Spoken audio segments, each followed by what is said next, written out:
AB যুব ভারতী ফেনী জেলা শাখা কর্তৃক আয়োজিত আজকে এই ইফতার মাহফিলের সম্মানিত সভাপতি, মঞ্চে উপবিষ্ট জেলা নেতৃবৃন্দ, যুব নেতৃবৃন্দ এবং আমার সামনে যুবক এবং যুবতী ভাই ও বোনেরা, আসসালামু আলাইকুম। ওয়ালাইকুম আসসালাম। সংযমের মাস রমজানে আমরা শেষ মুহূর্তে একত্রিত হয়েছি ইফতারের জন্য। কথা বেশি বলার সময় নেই, তারপরে কিছু বলতে হয়। 5 আগস্ট পরবর্তী বাংলাদেশের প্রেক্ষাপট ঘোষণা করছে পুরনো রাজনীতি বাতিল হয়ে গেছে।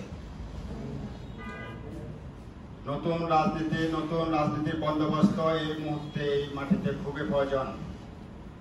ঐক্য অধিকারের যে রাজনীতি পার্টি শুরু করেছে, আজ এটা সবার মুখে মুখে সবাই বুঝতেছে এই ঐক্য অধিকারের রাজনীতি এই মাটিতে বেশি প্রয়োজন। আমি সবাইকে বলবো, ঐক্য এবং অধিকারের রাজনীতি, এই রাজনীতিতে আসার জন্য, একটি সুন্দর বাংলাদেশ গড়ার জন্য, কল্যাণমুখী বাংলাদেশ গড়ার জন্য, মহান স্বাধীনতার 3 মূলনীতি সাম্য, মানবিক মর্যাদা এবং সামাজিক সুবিচারের যে বাণী